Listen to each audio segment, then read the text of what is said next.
Welcome back. It's Ed Martin here in the Pro America Report. Great to be with you. This is a very important topic. I'm glad to talk about it, and I'm coming out because I've checked on this earlier today. The President of the United States said yesterday that he's going to issue an executive order to protect the monuments.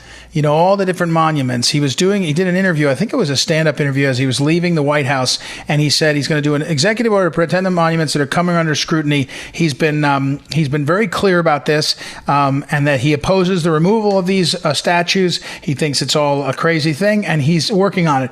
I checked with the White House earlier today. I asked about this because it was yesterday that he said this, and I was told they're still working on it, getting it exactly right. But there's a lot of the statutes and a lot of the areas which are within federal control, and the rules have to be complied with. And so I checked in, they're going to do this. I think it's a really good idea that the president does this. Just like they were trying to topple the Andrew Jackson statue in Lafayette Square in front of the White House. Across the country, they're doing this, and they're completely out of control. And no one can tell me that this is what the American people want. It's not the American people that want this. It's a small group of people who don't like America, and whether they're funded by foreigners, I don't know, but they're certainly Antifa and Black Lives Matter. They're not people that are respecting the nation and the people. And I am loath to agree or admit to anyone that a large portion of Americans think this is a good idea. And most Americans now see how far they'll go. This is not about one set of people. It's about one set of one part of history. George Washington was toppled. Saint Juniper Serra, the saint in California, was toppled. Statues. It doesn't matter.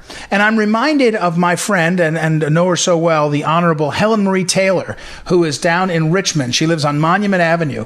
And she did an interview with the Washington Post. And one of the things, she said a lot of things in the interview about what these people were doing, these gangs, and they had vandalized her home. She lives right there in Monument Avenue, near the Jefferson Davis statue. But more than anything, the thing she did was she took out her history book and she read the speech of the man who was at the dedication of the Robert E. Lee statue. Okay, so there is a Robert E. Lee statue on Monument Avenue, and at the dedication over 100 years ago, there was at the dedication one of Robert E. Lee's secretaries of during the war. So the man probably was a young man in the 1860s, and by the time it's probably 1890 something maybe, he is now an older man, and he's present. Robert E. Lee is deceased, and he is there, and he's reading. He gives a speech, and he says, and I'm summarizing it, but the reality is he gives a speech, and he says about this question. He's talking about why dedicate something to Lee, and Helen Marie Taylor goes and reads this text. I'm trying to make sure that I get it as close as I can to exactly what he said, because it was so well said. He was talking, it's not a monument to secession. It's not a monument to disunion. In fact, it's a monument to the Union, which is Robert E. Lee. After the war, he was a citizen like the rest of the country, and he came together. And the point here is, you don't get to go back in history and rewrite the history and tell people and lie to people about what here it is. Here's the quote. Charles Marshall is his name. He was Lee's military secretary. He said, quote, "This statue will perpetuate no memory of infidelity to the Union as it was, and will teach no lessons inconsistent with a loyal and cheerful obedience to the authority of the Union as it is." End quote. And Helen Marie said that's pretty noble. Here's the reality.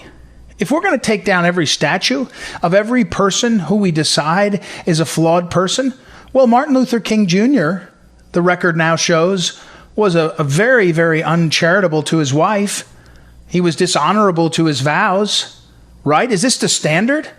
In fact, the standard isn't that. The standard is how we mark the history and respect the goodness of what happened and learn from it. And learn from it. That's the point. And so the president needs to step in, not only because we need an executive order protecting, but we need to change the storyline, the narrative, that the small number of people, the angry people that are Antifa and Black Lives Matter, they're vandals. They're not protesters. They're vandals. And they're trying to destroy our culture instead of making an argument about our future. I'm open to an argument about our future. How do we do better? How do we treat people better? I'd say get rid of the government-run schools in Democrat cities across America would help our kids. But I'm open to what the argument is about the future. But don't erase our past. And I'll just finish with this. We had a guy come by my house who was raised in communism behind the Iron Curtain in Poland. And he said, point blank, the communists said we have to get rid of your history so you won't be tied to Poland or your history. No, you just will be tied to the present and to the present government, the communists. President Trump's going to lead the way to stand up a little bit on this executive order. And we all need, as Helen Marie Taylor said, to stand up even more for our country, for ourselves, for our history, for a brighter future. That's the point. So good for President Trump. I'll tell you more about that when we see the details of the executive order. All right, we got to run real quick. Thank you, Noah. As always, our technical director, Joanna, for her help. Go to phyllisschlafly.com to find out more about our founder and what she wrote there, and Helen Marie Taylor, who's the leader of our board.